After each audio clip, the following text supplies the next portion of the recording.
What's up, guys? Today we're going over the two major builds that just got nerfed, the Grapple Hunter with Verities, and also Wishful Ignorance on Bloodshot Storm. And this video will also serve for the best builds for the Grandmaster Portal. I've already went over the Expert and Master, and I was planning on making this video soon anyways, and two of the three builds I was going to use in this video got nerfed, so it was a perfect opportunity to knock out two discussions in one video, and not only discuss the nerfs, but also show off the best builds for the portal. So starting off with Hunter and the nerf to the Grapple melee build. So the nerf was to Verity, and it's only nerfed to Grapple melee damage with Verity and Spirit of Verity.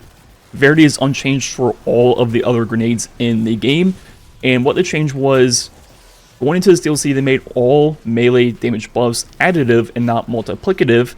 But the Grapple melee, since it's a grenade, it also receives buffs from grenade things, and grenade things are still multiplicative, and so that ran into a big problem with Verities, giving it 2x to the Grapple melee damage. Combined with all the melee stuff, it was doing a lot of damage. And so what they did is they turned it into an additive buff for Grapple melee, and now it's 170%. So if we look at the damage of the full combo with just Hoyle, no right column perk. On the champions, I hit for 6,000 twice. Then if we go with Verities times 5, it's going to be 170% additive increase, taking the damage to 7,500 twice on the champion. And so what are the other options? Well, we have Syntho Steps, which will be 165%, so just lower than Verities, hitting for 7,300 twice. Then we have Sword which will be the lowest, but this will be a way to get Woven Mail, which means free Shield Crush from the artifact, making the damage on the champion hit for 6,200. And finally, the last thing we could use, which might be the best option now, is to be Liars for the counter punch. And looking at the damage on the champion with the full combo, it's actually going to go up to 9,000 for one number, then 6,000 for the other. So what's going on with Grapple Melee with Liars is, since the Grapple Melee hits twice, the first time you hit the target, it's actually going to proc counter punch and then activate counter punch directly after on the second impact. And Liars is going to be a 400% increase on the counter punch. So every time you use Grapple Melee, one of the impacts does not get the buff and the other one does. So it's going to be a net of 200% additive increase to the melee damage, and it's going to work on every single Grapple Melee hit. It is not every other time you use Grapple Melee, it is every other point of damage within every single Grapple Melee itself. So it's very consistent to get the damage increase of Liars. It's going to work on every single Grapple Melee, and the math is very, very weird now. If you think about it, for every Grapple Melee, one impact is 0% for Liars and the other one's 400, so you just say, oh, it's an average of 200, which is true. But with everything being additive, once you're in the grand scope of the full combo, it's not a full 200% increase. So we go back to the champion damage and add it all up. As you see, the Liars is practically the exact same as Verity. And while editing this video, I decided to just do all the math just to show off the full combination percent and just display what the increase actually is. And as I'm recording this video, I'm hearing my cat meowing outside of my room in the recording, so ignore that. But the full Verity combo is just under 1900%, and Liars goes up to, on average, if you combine the two, it's to 1947, so it's only 2.6% more damage overall. So post nerf, if we look at all the different options, we have like 3 to 4 very distinct use cases of these perks. So the Arachne is still going to be the best for survivability and constant DR, easy way to proc Shield Crush.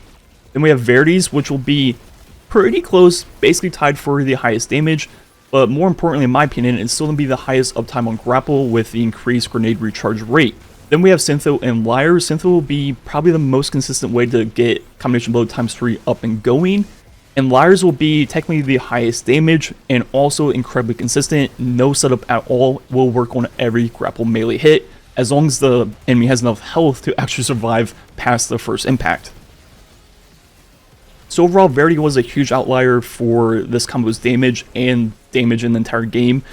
It was one-phasing or soloing bosses that have never been soloed or one-phased in that amount of time before. So clearly it needed to be changed, and as you see, it's just kind of been brought in line with the other options. And for me, I would make the case it's still arguably the best. I think Liars is going to be the best for damage, not only because it does slightly more, but it's just going to be very, very consistent, require no kills at all. But for just general play, the increased recharge rate of a grenade with Verities is going to be really nice. And more importantly, I've converted for just grinding out the portal into using Gunpowder's Gamble and dropping Stylish. You'll find that the grapple melee damage with just combination blow is enough for most things in the game, which is another reason why this nerf doesn't really affect anyone outside like the 0.01% people that are doing solo raid stuff. And with the C4 now, it receives all of the grenade buffs from the grenade stat and Verities, taking damage from like just over 2,000, not even killing the champion, to well over like 6,000. So this is like another tool to help with the ad clear of the build. Combine that with the Ascension and the combination loop, you don't always have that proc from all the jolts. With Bravery, with the Festive Flight, you're going to be spreading Unraveling everywhere, another way to proc and ready the Gunpowder. And overall, it's just a more balanced version of the build for just general play. And I'll link that down below. And overall, the Grapple Hunter is obviously still incredibly strong, and this nerf will practically not affect anyone watching this video. Then moving on to Titan, my favorite build for the portal for Grandmaster is still Wishful Ignorance with Flechette Storm. And this one also got nerfed, and the nerf was, its peak damage buff was 200%, and now it's going to be 120, and so that's 80% less, or a 40% decrease. And at face value, that sounds like a lot, and it definitely is a nerf. As you see, the damage on Carl is right around 18,000. And just for comparisons, the damage with the Thunder Crash with the exotic is going to be over 22,000. So it's no longer doing more damage than Thunder Crash, but it's still not that far behind. And for a single use of your ability, that's still quite a lot. That's more than what we were showing for either Verity or Liars on the Grapple with the full combo. And this, all we need is Banner of War. So it's still a lot of damage. And just going back to the whole math thing, I think when you just read this patch note, it seems like a huge nerf, but we gotta remember that everything's additive now. So just to give an example, we said this was a 40% nerf to the Wishful Ignorance, right? In the old system, where everything multiplied, that would have been a full 40% nerf to the full combo. So for example, let's say the full combo is 1000%, just to make it easy. Before, yeah, it would have dropped down to 600, which would have been a huge decrease, right? But now with everything being additive, in the same example, it would go from 1000 to 920%. And that's only an 8% nerf in the grand scope of the full combo. So you can see how these numbers seem a lot worse than they actually are. And that's just something the community will get used to as we kind of move forward with this system. Whenever a single vein in a melee build gets nerfed, it's really not hitting it as hard as you might think. So overall, Wishful Ignorance with Flechette Storm is still very strong and 100% worth using, and still my go-to build for the GM playlist. And finally, just keeping it quick and short for Warlock, because I talked quite a bit about those two previous characters with their nerfs. On Warlock, I still find myself using Starfire for all the hard content in the game. I've soloed the 410 GM 50 under and played it a few times with my friends to help them too, and it's like the only thing actively still working in that content on Warlock. So even like the hardest of hardest things, it's still my go-to. And anymore, I like to pair it either with the Solstice SMG for demo plus Burning Ambition. That combined with Radiant and Starfire, you get your grenade back in 2 to 2.5 kills. It's very quick.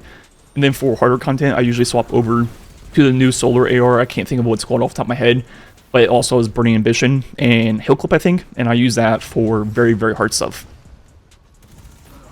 And like usual, I'll link all 3 builds down below, and I'll probably link my video for the Flechette Storm along with the Starfire. That way, if you guys wanted to see a longer breakdown of those 2 builds, you can. But they're both pretty straightforward. Flechette Storm, you just have Banner of War, and that's practically the entire build. And same for Starfire, you just have Starfire with the Solar build, and you just throw your grenades. And yeah, one just final discussion of the 2 nerfs. Both those builds are still among the best in the entire game, and 100% still worth using. And yeah, I think that's be it for the video. Like usual, thanks for watching. Catch you guys next time.